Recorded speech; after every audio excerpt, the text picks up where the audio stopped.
एक simple painting सोचो, एक छोटा लड़का, उसके चेहरे पर आंसू, आंखें दुख से भरी हुई हैं।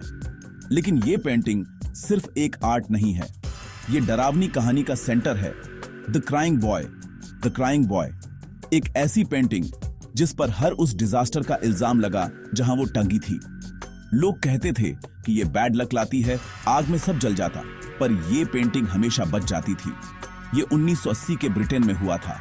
कई घरों में आग लगी, लेकिन पेंटिंग रहस्यमय तरीके से अनहार्म्ड रही। न्यूज़पेपर्स ने पैनिक को और बढ़ाया। आज हम इस इन्फेमस आर्टवर्क की ओरिजिन्स और इसके पीछे की साइंस जानेंगे। क्या द क्राइंग बॉय सचमुच कर्स्ड है या सिर्फ एक अर्बन लेजेंड? चलो इस रहस्य की शुरुआत करते हैं। इस कर्स को समझने के लिए हमें पहले इस पेंटिंग को समझना होगा। द क्राइंग बॉय कोई एक पेंटिंग नहीं है, बल्कि रोते हुए बच्चों के मास प्रोड्यूस्ड पोर्ट्रेट्स की एक सीरीज है जो 1960 और 70 के दशक में ब्रिटेन में पॉपुलर थी। आर्टिस्ट ब्रूनो अमाडियो, जिसे जियोवानी ब्रैगोलिन भी कहा जाता था, ने इन इमोशनल इमेजेस से सक्सेस पाई। लेजेंड्स के मुताबिक ये पोर्ट्रेट्स एक अनाथ लड़के डॉन बोनिलो पर आधारित थे, जिसे शाप मिला था कि वो जहां भी जाएगा आग लगेगी। कहा जाता है कि उसे पेंट करने के बाद आर्टिस्ट का स्टूडियो जल गया और वो लड़का गायब हो गया या आग में मर गया। लेकिन राइटर डेविड क्लार्क की रिसर्च ने बताया कि बच्चे लोकल मॉडल्स थे और आंसू आर्टिस्टिक इन्वेंशन थे। इन पेंटिंग्स की पॉपुलैरिटी उनके इमोशनल इंपैक्ट से आई थी, न कि किसी ट्रेजिक बैक स्टोरी से। अमाडियो बस सिंपैथी जगाना चाहता था और उसकी प्रिंट्स लाखों में बिकी। लेकिन अंधविश्वास के बीज बो दिए गए थे और जल्द ही पेंटिंग की रेपुटेशन आग पकड़ लेगी। ये कर्स 1985 में शुरू हुई, जब द सन अखबार ने एक सेंसेशनल हेडलाइन छापी, blazing curse of the crying boy.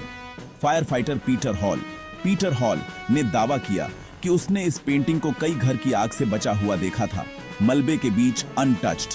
Ron and May Hall की कहानी, जिनका घर आग से तबाह हो गया था लेकिन उनकी क्राइंग बॉय प्रिंट प्रिस्टीन बची रही, ने लोगों का ध्यान खींचा।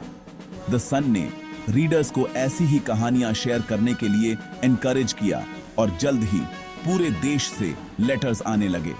हर अकाउंट वही कहानी बताता था, आग ने सब कुछ तबाह कर दिया सिवाय पेंटिंग के। ये लेजेंड स्नोबॉल करती गई और पैनिक फैल गया। द सन ने एक मास बॉनफायर भी ऑर्गेनाइज किया, जिसमें रीडर्स से अपनी प्रिंट्स भेजने का आग्रह किया गया ताकि उन्हें हैलोवीन पर जलाया जा सके। ये इवेंट एक पब्लिसिटी स्टंट था, लेकिन इसने पेंटिंग की रेपुटेशन को कर्स्ड के रूप में पुख्ता कर दिया। द क्राइंग बॉय अब सिर्फ एक प्रिंट नहीं थी, ये एक नेशनल फिनोमेनॉन थी।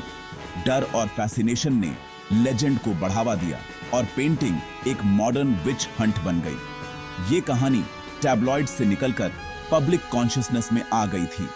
ये कर्स अब अनस्टॉपेबल थी, लेकिन क्या आग के पीछे कोई सच्चाई थी?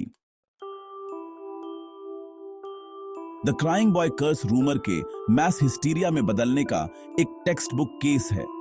पेंटिंग्स हर जगह थीं, लाखों बिकी, आम घरों में टंगी हुई थीं। जब कहानियां सामने आईं, तो लोग अपनी प्रिंट्स को शक की नजर से देखने लगे। मीडिया, खासकर द सन, ने रीडर्स को अपने एक्सपीरियंसेस शेयर करने के लिए इनवाइट करके पैनिक को बढ़ावा दिया, जिससे डर का एक फीडबैक लूप बन गया। कॉन्फर्मेशन बायस हावी हो गया। किसी भी मिसफॉर्चून का इल्जाम पेंटिंग पर लगाया गया। ये लेजेंड एक क्लासिक अर्बन मिथ के सभी इंग्रेडिएंट्स से भरी थी, सिंपल, इमोशनल और शेयर करने में आसान। सामाजिक और आर्थिक अनिश्चितता के दौर में लोग सुपरनैचुरल एक्सप्लेनेशंस पर विश्वास करने के लिए तैयार थे। पेंटिंग रैंडम ट्रेजेडी के लिए एक स्केपगोट बन गई। हर बार सुनाने पर कहानी बढ़ती गई, फैक्ट्स को तोड़ा मरोड़ा गया और डिटेल्स को एग्जैजरेट किया गया।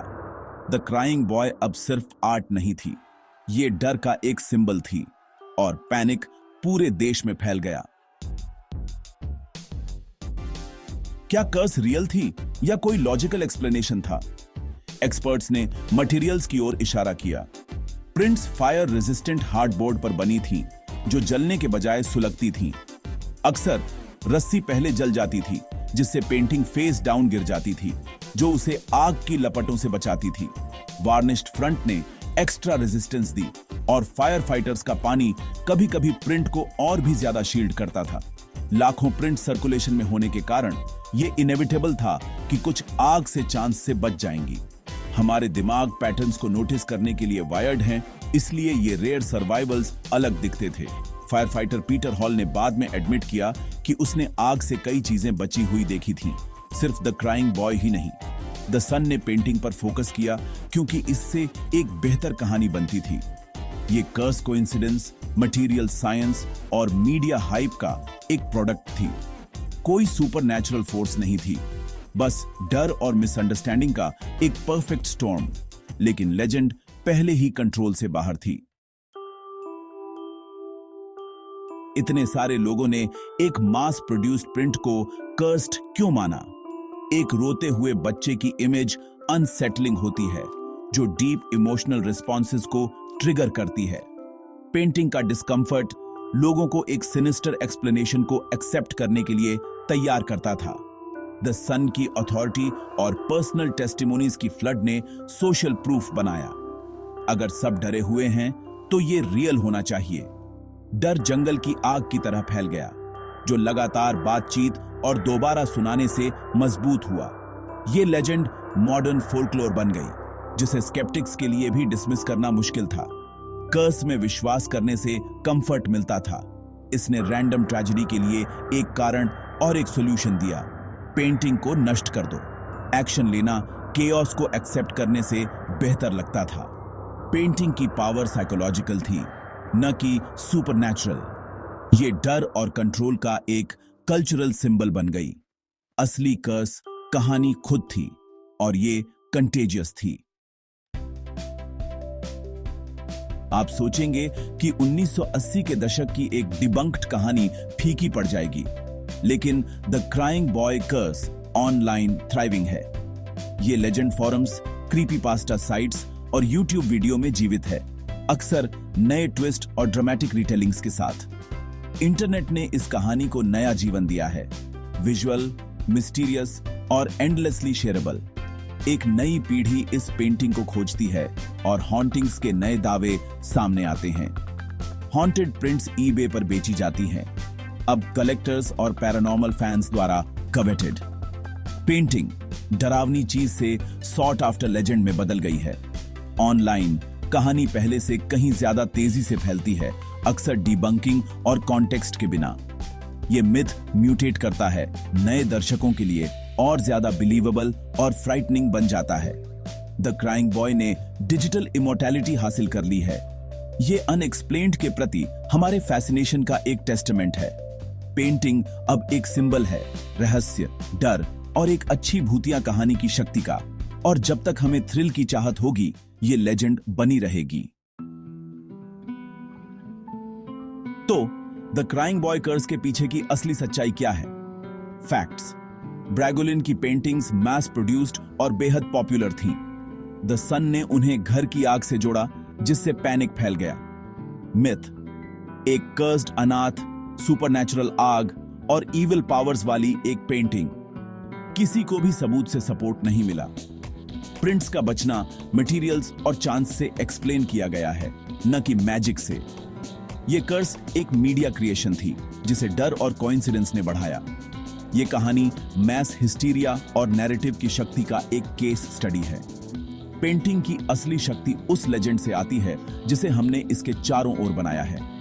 फैक्ट और फिक्शन ब्लर्ड हो गए क्योंकि कहानी इरिजिस्टिबल थी। वैज्ञानिक सच्चाई कम एक्साइटिंग है, लेकिन लेजेंड बनी रहती है। अंत में द क्राइंग बॉय एक आईना है, अनएक्सप्लेनेबल को एक्सप्लेन करने वाली कहानियों की हमारी जरूरत को दर्शाता है। हमने द क्राइंग बॉय की यात्रा को आर्ट से अर्बन लेजेंड तक ट्रेस किया है। हमने देखा है कि कैसे डर, कोइंसिडेंस और स्टोरी टेलिंग ने एक पेंटिंग को नेशनल पैनिक में बदल दिया। असली सवाल बना हुआ है, क्या कर्स कैनवस में है या हमारे दिमाग में? क्या आप सुपरनैचुरल फोर्सेस पर विश्वास करते हैं या सजेशन और मीडिया की शक्ति पर? पेंटिंग की असली शक्ति साइकोलॉजिकल है। ये अनसेटलिंग है, ये फैसिनेटिंग है, ये बनी रहती है। ये कहानी हमें रियलिटी और अननोन के बारे में अपने बिलीफ्स का सामना करने के लिए मजबूर करती है। अगली बार जब आप उन उदास आंखों को देखें तो खुद से पूछें, आप क्या मानते हैं? ये लेजेंड बनी रहती है क्योंकि हम चाहते हैं कि ऐसा हो।